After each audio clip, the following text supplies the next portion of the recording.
অন্নপূর্ণা যোজনার প্রথম ধাপে যারা ফর্ম ফিল আপ করেছিলেন, অর্থাৎ শুরুতেই যারা ফর্ম ফিল আপ করেছিলেন, অনেকেরই কিন্তু টাকা ঢুকেছে। আমরা ইতিপূর্বেও আপনাদের জানিয়েছিলাম। তবে দ্বিতীয় ধাপের টাকা কবে ঢুকবে, এই মুহূর্তে আমরা আমাদের স্টুডিওতে পেয়েছি সদর পঞ্চায়েত সমিতির বিরোধী দলনেতা শান্ত চক্রবর্তী, এবং উনি অনেকের দায়িত্ব এখন বিলং করছেন। নমস্কার শান্তবাবু। নমস্কার। আপনাকে গ্রামীণ সমাচার পক্ষ থেকে স্বাগত। স্বাগত। বলছিলাম, আপনি আগে আপনার পরিচয়টা দিন। আপনি এই মুহূর্তে আর কি পদে বিলং করছেন? এই মুহূর্তে পঞ্চায়েত সমিতিতে আমি আগে ছিলাম বিরোধী দলনেতা, কিন্তু এই মুহূর্তে শাসক দল হিসাবে এখন আমি বিলং করছি। সভাপতিকে এখন আমাকে নিয়ে সব কাজ করতে হচ্ছে। আমাকে আড়ালে রেখে সভাপতি আর এখন কোনো কাজ করতে পারবে না। এটা একদম আমাদের উপর মহল থেকে ওনাকে নির্দেশ দেওয়া হয়ে গেছে। একদিকে এটা যেমন এখন আমাকে বিভিন্ন দপ্তর, আমাদের বিডিও অফিসের বিভিন্ন দপ্তর আছে, যেমন ফিশারি ডিপার্টমেন্ট আছে, প্রাণী বিকাশ সম্পদ আছে, রেশন আছে, তারপরে আপনার কৃষি দপ্তর রয়েছে। হ্যাঁ, কৃষি দপ্তর রয়েছে, তারপরে আপনাদের ওই যে জব কার্ড যেটা হোল্ডার, এটা আমাদের রয়েছে।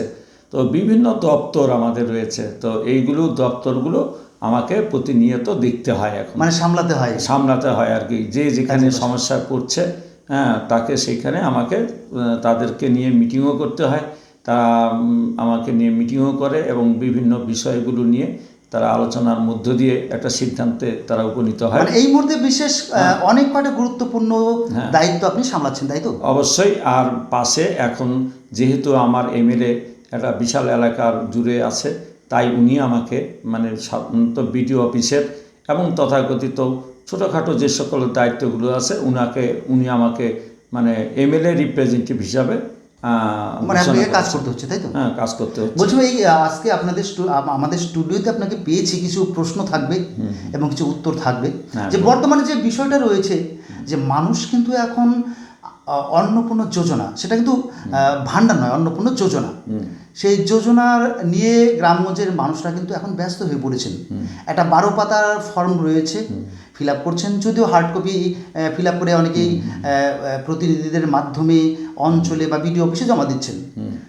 আবার কিছু কিছু জায়গায় দেখা যাচ্ছে যে তারা অনলাইনেও ফর্ম ফিল আপ করছেন। তো প্রথম ধাপের টাকা কিন্তু ঢুকেও গিয়েছে।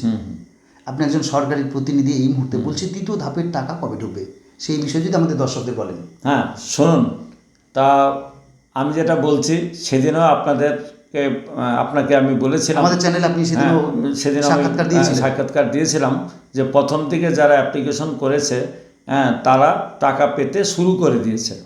আর এবার দ্বিতীয় ধাপে যে ফর্মগুলো জমা হয়েছে, এত বেশি হারে জমা হয়েছে, আমি সেদিন বলেছিলাম যে ঝড়ের বেগে ফর্ম জমা হচ্ছে, এই কথাটাই বলেছিলাম।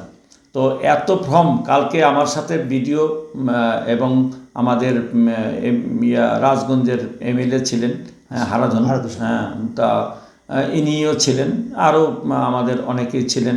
ওটা আমাদের আবাসন নিয়ে কথা হচ্ছিল, পিএমজি নিয়ে। তা সেখানে আমরা যখন নাকি এই বিষয়গুলো যখন আমরা আলোচনা করি, বিভিন্ন বিষয়ে আলোচনা হয়, তো তার মধ্যে তখন আমাদের সবাইকে, আমাদের প্রধানরা ছিল এবং আমি তো আমি এমএলএর প্রতিনিধি হিসাবে ছিলাম সেখানে। তো সেখানে যেটা উনি বললেন যে এখন থেকে আর হার্ড কপি কখনো কোনো অঞ্চলে জমা নিতে পারবেন না। এই বিষয়টা কেন এটা বললেন, এবার যত হার্ড কপি জমা হয়ে রয়েছে আমাদের বিডিওতে, জলপাইগুড়ি সদর ব্লকে, এটা উনি বললেন যে 280 দিনেও এটা শেষ হবে না। 280 দিন বলতে গেলে 365 দিনে বৎসর, তার মনে করুন তাহলে আধা বৎসরের উপরেও বেশি লেগে যাচ্ছে, সময় লেগে যাবে। আর এখন এই মুহূর্তে প্রথম লাগাইছিল 3টি কম্পিউটার, তারপরে লাগালো 60টা, তারপরে এইবার লাগাইছে 17টা কম্পিউটার। এই 17টা কম্পিউটার সকাল 8টা থেকে সন্ধ্যা 8টা সদর ব্লকের ক্ষেত্রে, হ্যাঁ, সদর ব্লকের ক্ষেত্রে সন্ধ্যা 8টা পর্যন্ত কাজ করে যাচ্ছে। আর 14টা অঞ্চল নিয়ে আমাদের সদর ব্লক, এই 14টা অঞ্চল থেকে যত হার্ড কপি এসেছে, তো এখন আর এরা প্রতিদিন যত কাজ করছে, কি বলবো, পুরোপুরি সম্ভব হচ্ছে না। পুরোপুরি মানে ফিল আপ করে উঠতে পারছে না। আর যতক্ষণ পর্যন্ত আপনি পোর্টালে না উঠতেছে আপনার নামটা, ততক্ষণ পর্যন্ত আপনি টাকা পাচ্ছেন না। আচ্ছা, তো সেই কারণেই প্রসেসিংগত বিষয়ে আমাদের একটু দেরি হচ্ছে। সেই কারণে কারো হতাশা হওয়ার কিছু নাই, সবাই আপনারা টাকা পাবেন। আর এই মুহূর্তে আমি যেটা বলছি, কালকের থেকে আমাদের বিডিও সাহেব বলে দিয়েছেন এবং উপর থেকেও আমাদের অর্ডার এসছে, এখন আর হার্ড কপি জমা নেওয়া হচ্ছে না।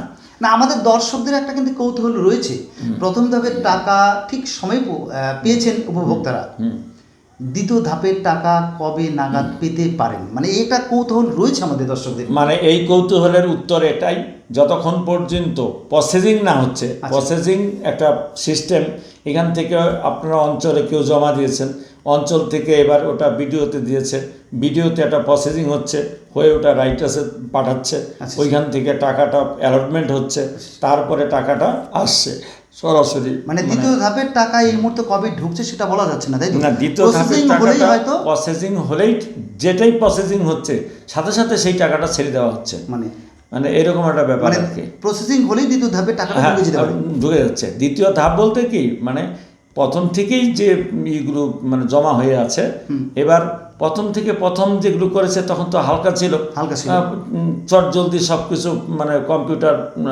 লোড করে নিয়েছে, আর ওগুলো আমাদের তাড়াতাড়ি হয়ে গেছে।